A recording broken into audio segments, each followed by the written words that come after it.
সুপ্রিয় শিক্ষার্থীরা, আশা করি তোমরা সকলে ভালো আছো। প্রতি সপ্তাহের মতো আজকে লাইভ ক্লাস 16তে তোমাদেরকে স্বাগতম জানাচ্ছি। আজ হচ্ছে 9 সেপ্টেম্বর 2020 সাল, দুপুর 12টা থেকে 12টা 30 মিনিট পর্যন্ত আমি Syed Golam Kibria, junior instructor electronics technology, Rangpur polytechnic institute Rangpur তোমাদের সাথে থাকবো। আশা করি তোমরা মনোযোগ দিয়ে ক্লাসটা করবে। তো আজকের ক্লাসটা মূলত হচ্ছে আমাদের রিভিউ ক্লাস। আমাদের গত ক্লাসে আমাদের হচ্ছে সিলেবাস শেষ হয়ে গিয়েছে, তো আজকে থেকে আমরা রিভিউ ক্লাস শুরু করেছি। তো তোমরা নিশ্চয়ই আমাকে শুনতে পাচ্ছ। শুনতে পেলে আমাকে একটু কমেন্টসে জানাও।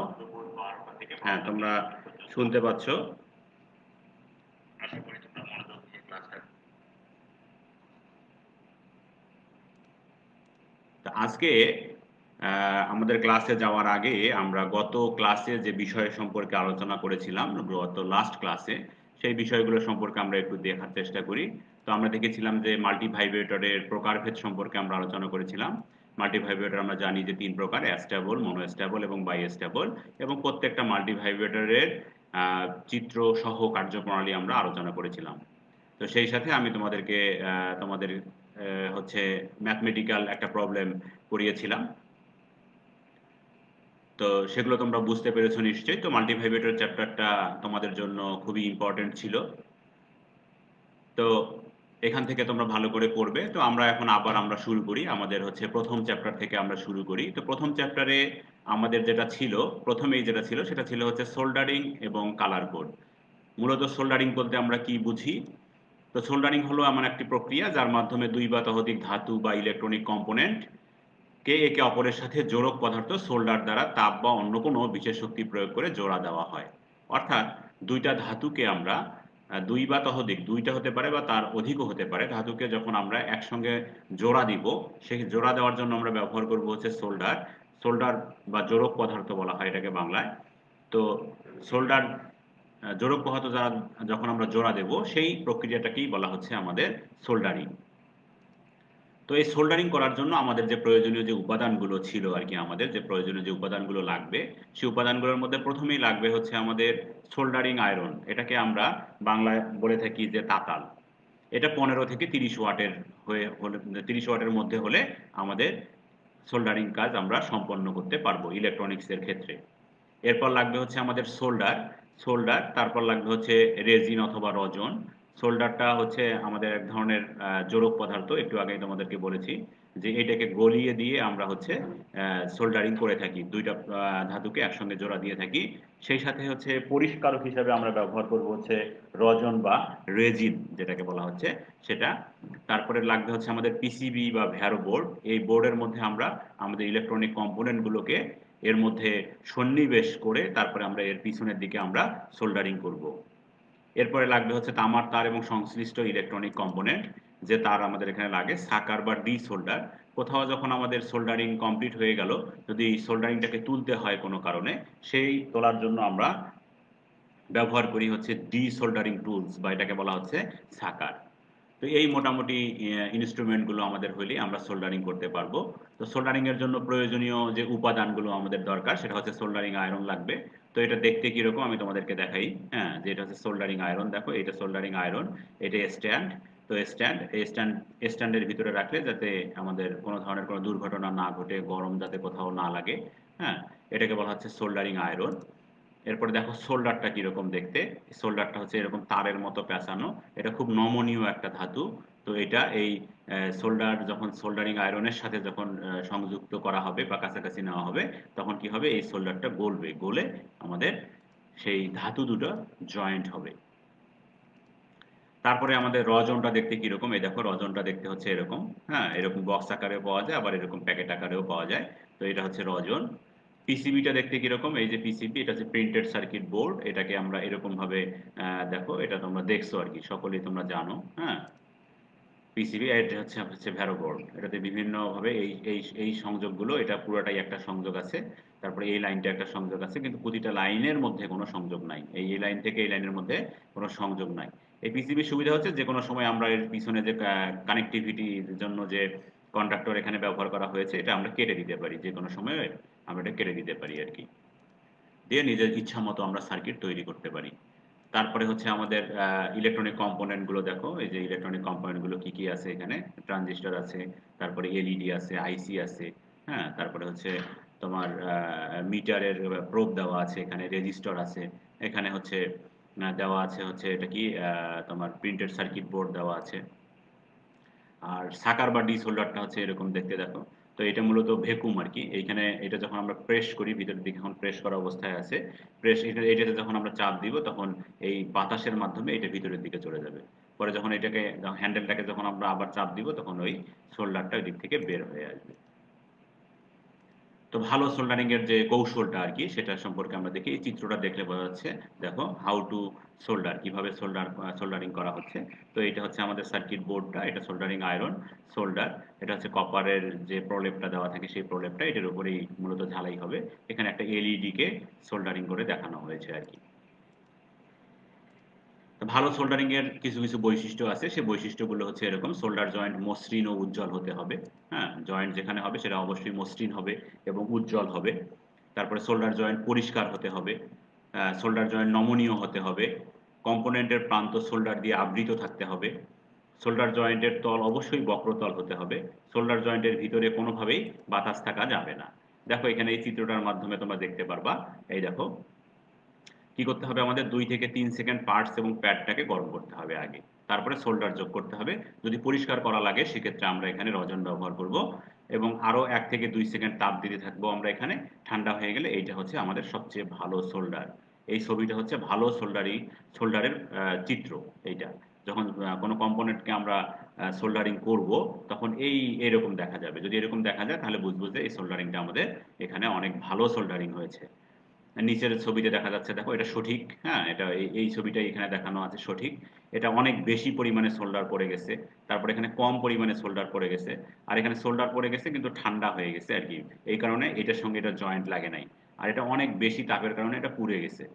আর এটা হচ্ছে পাশের কম্পোনেন্টের সাথে এটা শর্ট সার্কিট হয়ে গেছে। তো 1 2 3 4 5, এই 5টা চিত্রই কোনোটাই আমাদের কাম্য নয়। আমাদের কাম্য হচ্ছে এই সঠিকটা।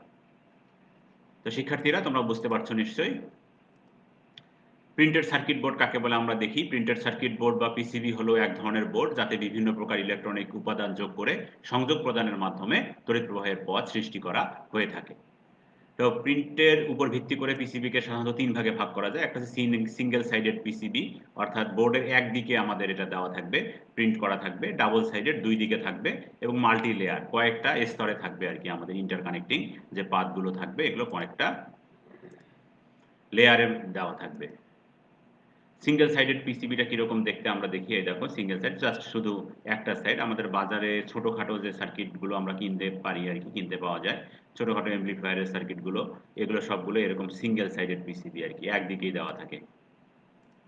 ডাবল সাইডেড দেখো, এটা দুইটা, দুই পাশে, এই পাশে এলসিডি লাগানো আছে, এ পাশে আইসি লাগানো আছে, বিভিন্ন কম্পোনেন্ট দেওয়া আছে। সাধারণত র্যাম গুলোতে এরকম ডাবল সাইডেড পিসিবি আমরা ব্যবহার করে থাকি। এরপর আছে মাল্টি লেয়ার। কম্পিউটারের মাদারবোর্ডে হচ্ছে আমরা যে পিসিবি গুলো ব্যবহার করি, তো এগুলো হচ্ছে বিভিন্ন লেয়ার দেওয়া থাকে, একটার পর একটা লেয়ার দেওয়া থাকে। তো এটা হচ্ছে মাল্টি লেয়ার পিসিবি। এরপরে আমরা দেখি যে অ্যাক্টিভ এবং প্যাসিভ কম্পোনেন্ট বলতে কি বুঝি। অ্যাক্টিভ একটি ইংরেজি শব্দ, যার বাংলা অর্থ হচ্ছে সক্রিয়। কম্পোনেন্ট শব্দের বাংলা অর্থ হচ্ছে উপাদান। অ্যাক্টিভ কম্পোনেন্ট হচ্ছে সক্রিয় উপাদান। যেহেতু ইলেকট্রনিক্সে বিভিন্ন ডিভাইস ব্যবহার করা হয়, তাই এটা হবে সক্রিয় ডিভাইস। অ্যাক্টিভ ডিভাইসগুলোর মধ্যে ডিভাইস সমূহ সার্কিটে পাওয়ার প্রদান করে থাকে, যেমন ব্যাটারি। ব্যাটারি হচ্ছে অবশ্যই একটা অ্যাক্টিভ ডিভাইস, ডায়োড, ট্রানজিস্টর ইত্যাদি হচ্ছে আমাদের অ্যাক্টিভ ডিভাইস। আর প্যাসিভ কম্পোনেন্ট যেগুলো আছে, সেগুলো হচ্ছে যে এরা সার্কিটের পাওয়ার প্রদান করতে পারে না, জমা রাখতে পারে বা সার্কিটের পাওয়ারকে কাজে লাগায়। যেমন হচ্ছে রেজিস্টর, ক্যাপাসিটর, ইন্ডাক্টর, এগুলো। তো আমরা দেখি যে রেজিস্টরটা আসলে কি। রেজিস্টর ইলেকট্রনিক্সের সর্বপ্রধান পার্টস বা কম্পোনেন্ট। মোবাইল চার্জার থেকে শুরু করে রেডিও, টেলিভিশন, বাল্ব সার্কিট, এমন কোনো ইলেকট্রনিক সার্কিট নাই যে এই পার্টস বা কম্পোনেন্টকে খুঁজে পাওয়া যাবে না। সকল ইলেকট্রনিক সার্কিটে এই সাধারণ কম্পোনেন্টটি ব্যবহার করা হয়ে থাকে। এটি অনেক বহুল ব্যবহৃত কম্পোনেন্ট। রেজিস্টার হচ্ছে রোধক বা বাধা। ইলেকট্রনিক্সের যে কোনো সার্কিটে তড়িৎ প্রবাহের মধ্যে বাধা সৃষ্টিকারীকে রেজিস্টার বলা হয়। যে ধর্মের জন্য এর মধ্য দিয়ে বিদ্যুৎ প্রবাহিত বিঘ্নিত হয় বা বাধাপ্রাপ্ত হয় তাকেই বলা হচ্ছে রেজিস্ট্যান্স। রেজিস্টারকে আর দ্বারা প্রকাশ করা হয়। রেজিস্টারের একক হচ্ছে ওহম। তো রেজিস্টার সাধারণত দুই প্রকার হয়ে থাকে, একটা হচ্ছে ফিক্সড রেজিস্টার এবং আরেকটা হচ্ছে ভেরিয়েবল রেজিস্টার। তো ফিক্সড রেজিস্টারের মানটা হচ্ছে স্টেবল থাকে, অর্থাৎ একটা নির্দিষ্ট মান থাকে ফিক্সড রেজিস্টারের। যেমন ধরো যে 2.2 কিলো ওহম বা 3.2 কিলো ওহম।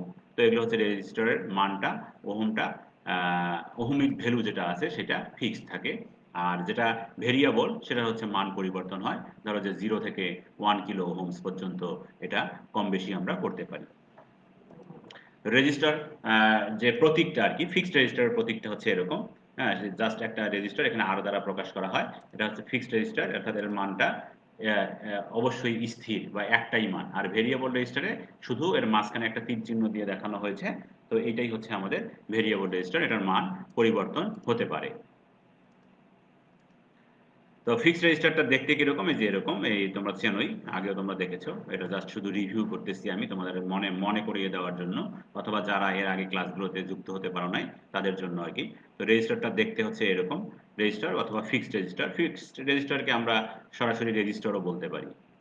আর ভেরিয়েবল রেজিস্টারগুলো দেখতে হচ্ছে এরকম। এগুলো সাধারণত আমরা বিভিন্ন ধরনের কন্ট্রোলের ক্ষেত্রে আমরা ব্যবহার করে থাকি। এমপ্লিফায়ারের ক্ষেত্রে বিভিন্ন কন্ট্রোল আছে, ভলিউম কন্ট্রোল, টোন কন্ট্রোল, তারপরে হচ্ছে বেস কন্ট্রোল, ভেরিয়েবল কন্ট্রোল। হ্যাঁ, এগুলো সম্পর্কে আমরা এগুলোতে ব্যবহার করতে পারি। টেলিভিশন সার্কিটে ব্যবহার করা হয়। সকল ধরনের সার্কিটে আমরা ব্যবহার করতে পারি। এরপরে চলে যাই আমরা হচ্ছে ক্যাপাসিটর পরিচিতিতে। ক্যাপাসিটরের অর্থ হচ্ছে ধারক। এটা অনেকটা রিচার্জেবল ব্যাটারির সাথে তুলনা করা যায়। পার্থক্য শুধু এটাই যে এর চার্জ ধরে রাখার ক্ষমতা অনেক কম হতে পারে। সেটা 1 সেকেন্ডের 1000 ভাগেরও অনেক কম সময় হতে পারে। ক্যাপাসিটর এই চার্জ ধরে রাখার ধর্মকে ক্যাপাসিটেন্স বলে। এর আরেকটি অতি পরিচিত নাম হলো কন্ডেন্সার। এটি মূলত দুটি ইলেকট্রোড বা কন্ডাক্টরের মাঝে ডাইইলেকট্রিক বা ইনসুলেটর দিয়ে আলাদা করে বিশেষ পদ্ধতিতে তৈরি করা হয়ে থাকে। তাহলে ক্যাপাসিটরটা কি? ক্যাপাসিটরটা হচ্ছে একটা চার্জ ধরে রাখে আর কি। ঠিক আছে? একটা নির্দিষ্ট সময় পর্যন্ত চার্জটাকে ধরে রাখে। তো ক্যাপাসিটর, এটা হচ্ছে ক্যাপাসিটরের প্রতীক। এই প্রতীকটা হচ্ছে দেখো স্থির মানের পোলার ক্যাপাসিটর, অর্থাৎ এটার পোলারিটি আছে। এটা হচ্ছে পজিটিভ অংশ, এটা হচ্ছে নেগেটিভ অংশ। এখানে অথবা আমরা এটা এইভাবে প্রকাশ করতে পারি। এখানে যেমন পজিটিভ চিহ্ন দেওয়া আছে, এখানে পজিটিভ চিহ্ন দেওয়া নাই, এখানে শুধু একটা টার্মিনাল বাঁকা করে দেওয়া আছে আর কি। যদি এরকম একটা টার্মিনাল বাঁকা দেওয়া থাকে তাহলে এখানে আমাদের পজিটিভ নেগেটিভ আর কোনো কিছু লেখার প্রয়োজন নাই। আর যদি আমরা দুইটাই সমান দিয়ে দিই তাহলে অবশ্যই আমাদেরকে পোলারিটি মেনশন করে দিতে হবে যে কোনটা পজিটিভ। স্থির মানের নন পোলার ক্যাপাসিটর, এই ক্যাপাসিটরের থেকে আমরা দেখে বুঝতে পারতেছি যে এই ক্যাপাসিটরের হচ্ছে এটার কোনো পোলারিটি নাই, অর্থাৎ পজিটিভ নেগেটিভ কোনো দিকেই নাই, যে কোনো দিকে লাগাইলেই সেটা কাজ করবে। আর মাঝখানে দেওয়া আছে তীর চিহ্ন, এটা হচ্ছে ভেরিয়েবল ক্যাপাসিটর। তো ভেরিয়েবল ক্যাপাসিটর, এটা এটা আমরা রেডিওতে সাধারণত বেশি ব্যবহার করে থাকি। তো এরপরে আমরা দেখি হচ্ছে ক্যাপাসিটরের প্রকারভেদে যাই। তো ক্যাপাসিটর প্রকারভেদে পোলারাইজড ক্যাপাসিটর আছে, সেটা দেখতে হচ্ছে এরকম। অর্থাৎ এই দেখো, এটা নেগেটিভ চিহ্ন দেওয়া আছে, অর্থাৎ এই পোলটা যেটা ছোট এটা হচ্ছে নেগেটিভ আর এটা হচ্ছে পজিটিভ। এরপর দেখি সিরামিক ক্যাপাসিটরটা কিরকম। এই যেটার কোনো পোলারিটি নাই, এটা হচ্ছে একটা সিরামিক ক্যাপাসিটর। এর মান দেওয়া আছে 1031 কেভি। তারপরে দেওয়া আছে মাইলার ক্যাপাসিটর। মাইলার ক্যাপাসিটরটা হচ্ছে এরকম, এখানে একটা নাম্বার দেওয়া থাকে, এটা 100 ভোল্টের একটা মাইলার ক্যাপাসিটর। এটাকে ফিল্ম বা মাইলার ক্যাপাসিটরও বলা হয়ে থাকে। তো শিক্ষার্থীরা তোমরা বুঝতে পারছো নিশ্চয়ই, বা তোমাদের এটা মনে পড়তেছে নিশ্চয়ই আর কি। এখন আমরা দেখি ইন্ডাক্টর। তো ইন্ডাক্টর হচ্ছে একটা প্যাসিভ ইলেকট্রিক্যাল ডিভাইস এবং ইন্ডাকটেন্স হলো ওই ডিভাইসের বৈশিষ্ট্য বা গুণ, যে গুণের কারণে পরিবাহীতে ভোল্টেজ আবিষ্ট হয়। ইন্ডাকটেন্সকে ইংরেজিতে বড় হাতের এল অক্ষর দ্বারা আমরা প্রকাশ করে থাকি। তাহলে ইন্ডাক্টর হচ্ছে একটা প্যাসিভ ইলেকট্রিক্যাল ডিভাইস এবং ইন্ডাকটেন্স হলো ওই ডিভাইসের একটা বৈশিষ্ট্য, যে বৈশিষ্ট্যের কারণে পরিবাহীতে ভোল্টেজ আবিষ্ট হয়। ইন্ডাকটেন্সকে ইংরেজিতে কি বলা হয়? এল অক্ষর দ্বারা প্রকাশ করা হয়ে থাকে। তো ইন্ডাকটেন্সের প্রতীকটা হচ্ছে এরকম, ইন্ডাকটেন্সটা দেখতে এরকম, ইন্ডাক্টরটা দেখতে হচ্ছে এরকম। তো এইরকম ভাবে কয়েলের মতো পেঁচানো থাকে। ইন্ডাকটেন্সের ব্যবহার কোথায় কোথায় ব্যবহার করা হয়? ইন্ডাকটেন্স সাধারণত রেডিও রিসিভারে এলসি ট্যাঙ্ক সার্কিটে বা টিউনিং সার্কিটে ব্যবহার করা হয়। তারপরে হচ্ছে ব্যবহার করা হচ্ছে রেজোন্যান্স সার্কিটে ব্যবহার করা হয়। তারপরে ফিল্টার সার্কিটে আমরা বেশি ব্যবহার করে থাকি এই ইন্ডাক্টরকে। চোক কয়েল হিসেবে আমরা ব্যবহার করে থাকি টিউব লাইটের ক্ষেত্রে। ট্রান্সফরমার, মোটর, জেনারেটরে আমরা ব্যবহার করি। তারপরে সলিনয়েড বা স্পিকার সিস্টেমে আমরা এই ইন্ডাকট্যান্সকে ব্যবহার করে থাকি। এলভিডিটি হিসাবে আমরা এটাকে ব্যবহার করতে পারি। এই মোটামুটি ইন্ডাকট্যান্সের ব্যবহার। এখন আমরা চলে যাই কালার কোডের সাহায্যে রেজিস্টারের মান নির্ণয়ের ক্ষেত্রে আমরা কিভাবে কালার কোড এর সাহায্যে রেজিস্টারের মান নির্ণয় করতে পারি সেখানে আমরা দেখি। তো কালার কোডের সাহায্যে রেজিস্টারের মান বের করার জন্য আমাদের নিচের টেবিলটি অবশ্যই মনে রাখতে হবে। এই টেবিলটি মনে থাকলে তাহলে আমরা যে কোনো একটা রেজিস্টার হাতে নিয়ে এটার মান কত আমরা এটা বের করতে পারবো। দেখো এখানে দেওয়া আছে প্রথমে ক্রমিক নাম্বার, কালারের নাম দেওয়া আছে প্রথম, দ্বিতীয়, তৃতীয়, চতুর্থ, ব্যান্ড। এগুলো হচ্ছে ব্যান্ডের রং। দেখা গেল যে যদি প্রথম ব্যান্ডে কালো থাকে তাহলে 0 হবে, হ্যাঁ, দ্বিতীয় ব্যান্ডেও 0, তৃতীয় ব্যান্ডে গেলে এটা যত মান থাকবে এই দুটাতে তার সাথে 1 গুণ হবে। বাদামিতে 1 থাকবে, তারপরে হচ্ছে দ্বিতীয় ব্যান্ডেও 1, লালে 2, কমলা 3, তারপরে হলুদ হচ্ছে 4, সবুজ 5, নীল হচ্ছে 6, বেগুনি, তো এরকম ভাবে এটা আসতে থাকবে। এবং সোনালী, রূপালী এগুলো সাধারণত টলারেন্সের ক্ষেত্রে আমরা ব্যবহার করে থাকি। তো চিত্রে একটা দেখানো আছে, দেখো একটা রেজিস্টার আমি দেখিয়েছি। এই রেজিস্টারটার প্রথম 1 নাম্বার হচ্ছে 1 নাম্বার, 2 নাম্বার, 3 নাম্বার এবং 4 নাম্বার, 4টা রং এখানে দেওয়া আছে। তো এই রেজিস্টারের মান কত সেটা আমরা বের করব। তো প্রথম 1 নাম্বার ব্যান্ডের রং, এই রংটা হচ্ছে কি বাদামি, 2 নাম্বারটা হচ্ছে কালো, 3 নাম্বার হচ্ছে লাল এবং 4 নাম্বার হচ্ছে সোনালী। তাহলে বাদামির মান 1 ইকুয়াল টু, আমরা জানি যে বাদামি যদি প্রথম ব্যান্ডে থাকে তাহলে বাদামির মান হচ্ছে 1। এরপর কালো, এর দ্বিতীয় মান হচ্ছে 0, তারপরে লাল, লালের দ্বিতীয় মান হচ্ছে 100। এখন নিয়ম হলো প্রথম এবং দ্বিতীয় মান পরপর বসে যাবে এবং তৃতীয় মান তার সাথে গুণ হবে। দেখো খেয়াল করে দেখো, এটা দেখো প্রথম হচ্ছে 1, তারপরে হচ্ছে 0, এই দুটা পাশাপাশি বসলো, এর সাথে পরবর্তীর মানটা কত, তৃতীয় মানে লালের মান হচ্ছে 100, 100 গুণ হয়ে যাবে, তাহলে এটা 1000 ওহম, এটা ইকুয়াল টু 1 কিলো ওহম। আর চতুর্থ ব্যান্ড আমরা ব্যবহার করি হচ্ছে, আমি একটু আগে বলেছি তোমাদেরকে, রেজিস্টারের টলারেন্স নির্ণয়ের ক্ষেত্রে আমরা ব্যবহার করে থাকি চতুর্থ ব্যান্ড। তো এখানে 4 নং ব্যান্ডের কালার হচ্ছে সোনালী, সোনালীর চতুর্থ মান দেওয়া আছে আমাদের 10%। তাহলে এই রেজিস্টারটার মান কি হবে, 10% কম বেশি হতে পারে। কার্যক্ষেত্রে 1000 ওহম বা 1 কিলো ওহমের 10% মান কম বা বেশি রেজিস্টারের আমরা এখানে ব্যবহার করতে পারি। তো শিক্ষার্থীরা, এই ছিল আমাদের চ্যাপ্টার 1 এর আলোচ্য বিষয়সমূহ ছিল। এখন আমরা চ্যাপ্টার 2 তে দেখি। যেহেতু আমাদের রিভিউ ক্লাস সেহেতু সমস্যা নাই, আমরা এগুলো ক্লাস আগেই করেছি, এখন শুধু একটু রিভিউ করা, মনে করা আর কি, তোমাদেরকে দেখা আর কি। তো প্রথমেই আসছে হচ্ছে আমাদের চ্যাপ্টার 2 এ সেমিকন্ডাক্টর। সেমিকন্ডাক্টর সম্পর্কে আলোচনা করতে গেলে আমাদের যে বিষয়টা সম্পর্কে আলোচনা করতে হবে সেটা হচ্ছে যে প্রকৃতিতে সাধারণত 3 ধরনের পদার্থ আছে। একটা হচ্ছে পরিবাহী বা কন্ডাক্টর, একটা হচ্ছে অর্ধপরিবাহী বা সেমিকন্ডাক্টর, এবং একটা হচ্ছে অপরিবাহী বা ইনসুলেটর। তো প্রথমে আমরা দেখি হচ্ছে পরিবাহী কাকে বলে। যে সকল পদার্থের মধ্য দিয়ে সহজে কারেন্ট প্রবাহিত হতে পারে, বিশেষ কোনো বাধা প্রাপ্ত হয় না, তাদেরকে পরিবাহী বা কন্ডাক্টর বলে। এ সকল পদার্থে প্রচুর সংখ্যক মুক্ত ইলেকট্রন থাকার কারণে অতি সহজে কারেন্ট প্রবাহিত হতে পারে। এদের ভ্যালেন্স ব্যান্ড এবং কন্ডাকশন ব্যান্ড ওভারল্যাপ অবস্থায় থাকে। পরিবাহী পদার্থে শুধু ইলেকট্রন প্রবাহের মাধ্যমে কারেন্ট প্রবাহিত হয়। পরিবাহী পদার্থের বহিস্থ কক্ষপথের ইলেকট্রন সংখ্যা 4 এর কম। যেমন পরিবাহী যে পদার্থগুলো আছে লোহা, তামা, অ্যালুমিনিয়াম ইত্যাদি। এদের মধ্যে আমাদের সবচেয়ে ভালো ভালো পরিবাহী হচ্ছে সোনা। তাহলে অপরিবাহী পদার্থটা কাকে বলে আমরা দেখি, যে সকল পদার্থের ভ্যালেন্স ইলেকট্রন তার মূল পরমাণুর সাথে খুব শক্তভাবে আবদ্ধ অবস্থায় থাকে, ফলে ইলেকট্রনগুলোকে স্থানান্তর করতে অনেক বেশি ইলেকট্রিক ফিল্ড প্রয়োগ করতে হয়, তাদেরকে অপরিবাহী বলা হয়। স্বাভাবিক অবস্থায় এতে মুক্ত চার্জ ক্যারিয়ার থাকে না, এজন্য এর মধ্য দিয়ে কারেন্ট প্রবাহিত হতে পারে না। অপরিবাহীর ভ্যালেন্স ব্যান্ড ইলেকট্রন দিয়ে পূর্ণ থাকে এবং কন্ডাকশন ব্যান্ড খালি থাকে। ভ্যালেন্স ব্যান্ড এবং কন্ডাকশন ব্যান্ডের মধ্যে এনার্জি গ্যাপটা অনেক বেশি থাকে, প্রায় 6 ইলেকট্রন ভোল্টের মতো। অত্যাধিক তাপমাত্রা বা বৈদ্যুতিক চাপে অপরিবাহী পদার্থ সামান্য ইলেকট্রন পরিবহন করে। এটি নেগেটিভ টেম্পারেচার কোএফিসিয়েন্ট, এদের বহিস্থ কক্ষপথের ইলেকট্রন সংখ্যা 4 এর বেশি হয়। অপরিবাহী পদার্থ যেমন হচ্ছে আমাদের রাবার, কাঠ, কাঁচ, মাইকা, গন্ধক, এগুলো হচ্ছে আমাদের অপরিবাহী পদার্থ। অর্থাৎ অপরিবাহী পদার্থের মধ্য দিয়ে কোনো অবস্থাতেই বিদ্যুৎ প্রবাহিত হতে পারবে না, আর পরিবাহী পদার্থের মধ্য দিয়ে খুব সহজেই বিদ্যুৎ প্রবাহিত হতে পারবে। এখন আমাদের ইলেকট্রনিক্সের ক্ষেত্রে যে বিষয়টা দরকার, যে জিনিসটা দরকার, সেটা হচ্ছে আমাদের সেমিকন্ডাক্টর সম্পর্কে আলোচনা করা। তো সেমিকন্ডাক্টরটা কি? সেমিকন্ডাক্টর হচ্ছে যে সকল পদার্থের তড়িৎ পরিবহন ক্ষমতা বা বিদ্যুৎ পরিবাহিতা সাধারণ তাপমাত্রায় পরিবাহী এবং অপরিবাহী পদার্থের মাঝামাঝি, সে সকল পদার্থকে অর্ধপরিবাহী বা সেমিকন্ডাক্টর বলে। অর্থাৎ কন্ডাক্টর এবং ইনসুলেটরের মাঝামাঝি যে বৈশিষ্ট্যগুলো আছে, এই বৈশিষ্ট্যগুলো ধারণ করবে হচ্ছে আমাদের সেমিকন্ডাক্টর। যেমন silicon, germanium, cadmium sulphide, gallium arsenide ইত্যাদি হচ্ছে আমাদের সেমিকন্ডাক্টরের উদাহরণ। তো সেমিকন্ডাক্টরের সর্বশেষ কক্ষপথে 4টা ইলেকট্রন থাকবে। এটা হচ্ছে সেমিকন্ডাক্টরের সবচেয়ে বড় বৈশিষ্ট্য। তো কন্ডাক্টরের কি কি বৈশিষ্ট্য আছে সেগুলো আমরা একটু দেখার চেষ্টা করি।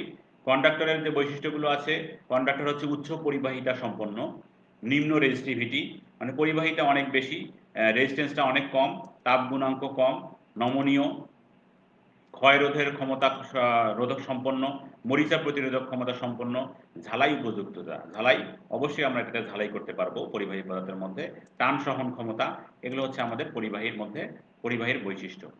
আর অপরিবাহী পদার্থেরও এরকম কিছু বৈশিষ্ট্য আছে, এর হাই রেজিস্ট্যান্স, উন্নত মানের থার্মাল কন্ডাক্টিভিটি, থার্মাল স্টেবিলিটি বেশি, ভ্যালেন্স ব্যান্ড এবং কন্ডাকশনের মধ্যে ডিস্টেন্সটা অনেক বেশি, মরিচা প্রতিরোধক ক্ষমতা এর মধ্যেও আছে।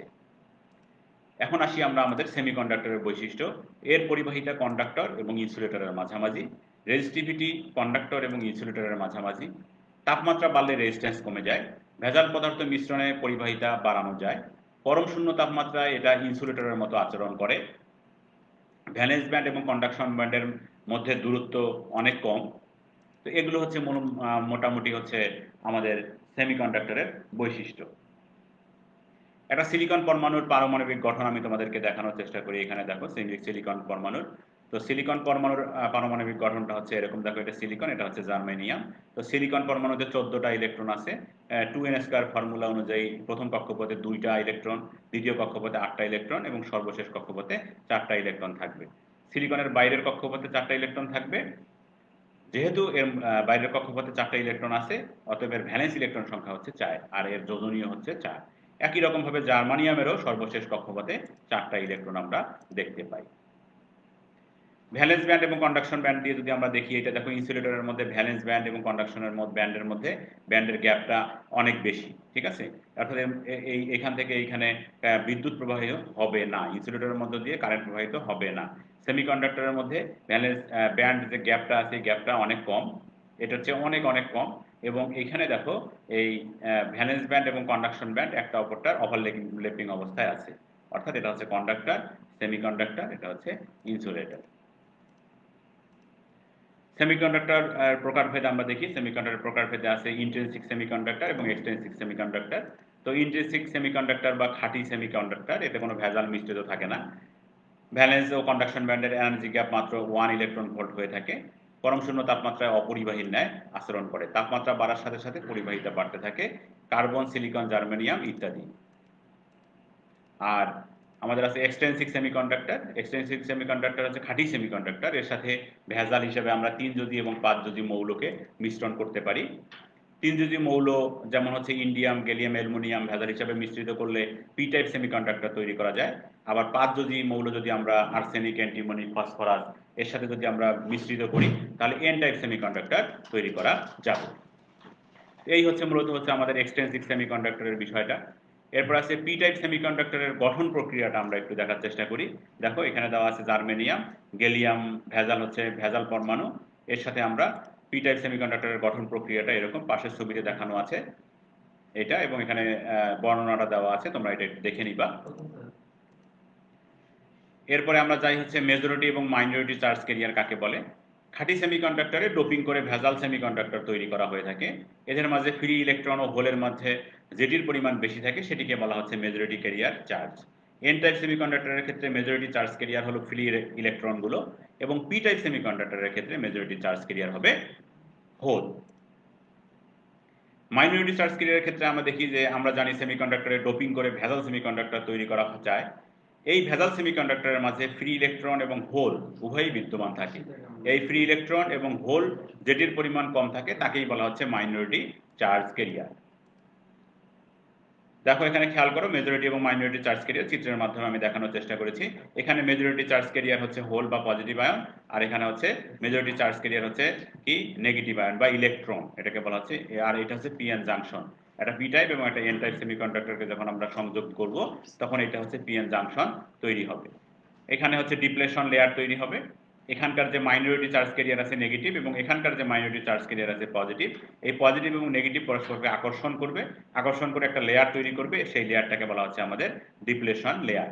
এই যে এখানে এই চিত্রের মাধ্যমে দেখানো হয়েছে, এই নেগেটিভটা এখানে চলে আসছে এবং এই পজিটিভটা এখানে চলে এসে এই একটা লেয়ার তৈরি করেছে, এই লেয়ারটাকে নাম হচ্ছে ডিপ্লেশন লেয়ার এবং এটাকে হচ্ছে আমাদের ডিপ্লেশন লেয়ার বলা হয় আর কি। এখানে একটা নির্দিষ্ট পরিমাণ ভোল্টেজ থাকে, জার্মানিয়াম, সিলিকন ইত্যাদির ক্ষেত্রে এই নির্দিষ্ট পরিমাণ ভোল্টেজটা দিলে এই ডিপ্লেশন লেয়ারটা ভেঙে যায় এবং এর মধ্য দিয়ে কারেন্ট প্রবাহিত হতে থাকে। তো প্রিয় শিক্ষার্থীরা, তো তোমরা তো বুঝতে পারলে আজকের ক্লাসের বিষয়গুলো। প্রথম এবং দ্বিতীয় চ্যাপ্টার সম্পর্কে আমরা আলোচনা করলাম, মেজরিটি এবং মাইনরিটি চার্জ ক্যারিয়ার সম্পর্কেও আমরা আলোচনা করলাম। তো আগামী ক্লাস অর্থাৎ লাইভ ক্লাস 17-তে আমরা যে বিষয়গুলো আলোচনা করব সেটা হচ্ছে আমাদের চ্যাপ্টার 3 এবং 4। 3 এবং 4 চ্যাপ্টার সম্পর্কে আমরা আলোচনা করব। 3 এবং 4 চ্যাপ্টারে আমাদের থাকবে ডায়োড এবং ডিসি পাওয়ার সাপ্লাই ইউনিট সম্পর্কে আমরা আলোচনা করার চেষ্টা করব। তোমরা আগের ক্লাসগুলো যে ক্লাসে আমি করেছি আর কি, এই চ্যাপ্টার 3 হয়তো একটা ক্লাস আছে, চ্যাপ্টার 4 একটা ক্লাস আছে, এই 3 এবং 4 এই দুটা মিলে হচ্ছে একটা ক্লাস করা হয়েছে, যেহেতু রিভিউ ক্লাস আধা ঘন্টার সময়, তো খুব দ্রুত আমাদেরকে শেষ করতে হবে। তো এই কারণেই হচ্ছে আমরা দুইটা করে চ্যাপ্টার একসাথে করব এখন। তো তোমরা দেখে আসবে ডায়োড এবং ডিসি পাওয়ার সাপ্লাই সম্পর্কে আলোচনা করব, এটা তোমরা দেখে আসবে। আর এই প্রেজেন্টেশনটি বারবার দেখতে তোমরা ভিজিট করতে পারো www.sketch.com.bd এই ওয়েবসাইটে, অথবা দক্ষতা বাতায়ন এই ওয়েবসাইটে তোমরা ভিজিট করতে পারো। আর আজকের ক্লাস যেহেতু রিভিউ ক্লাস, আমি তোমাদেরকে নতুন করে আর কোনো অ্যাসাইনমেন্ট দেবো না বা অ্যাসাইনমেন্ট দিলাম না। তো আগের অ্যাসাইনমেন্টগুলো তোমরা করো এবং এগুলো হয়তো খুব দ্রুত আমরা হয়তো ক্লাসে ফিরে যেতে পারবো। তো ক্লাসে ফিরে যেতে পারলে সেই অ্যাসাইনমেন্টগুলো জমা দিবে সংশ্লিষ্ট টিচারের কাছে, সেখান থেকে তোমাদের ধারাবাহিক মূল্যায়নের মার্কগুলো এন্ট্রি করা হবে এবং সেই অনুযায়ী হয়তো তোমাদের রেজাল্ট তৈরি করা হবে বা পরবর্তী সেমিস্টারে তোমরা উঠতে পারবে। তো ততক্ষণ পর্যন্ত তোমরা ভালো থাকো। আর হচ্ছে প্রতি প্রতি ক্লাসের ন্যায় আমি ধন্যবাদ জানাচ্ছি সকলকে, যারা হচ্ছে এই আমাদের কারিগরি শিক্ষা অধিদপ্তরের থেকে যারা এই ক্লাসগুলো নেওয়ার উদ্যোগ গ্রহণ করেছেন তাদেরকে, এবং যারা ক্লাস নিচ্ছেন তাদের সকলকে ধন্যবাদ জানাচ্ছি। তোমরা সকলে ভালো থাকো এবং আগামী ক্লাসে তোমাদের সাথে আবার কথা হবে ইনশাল্লাহ। সে পর্যন্ত সুস্থ থাকো, ভালো থাকো। তো আল্লাহ হাফিজ।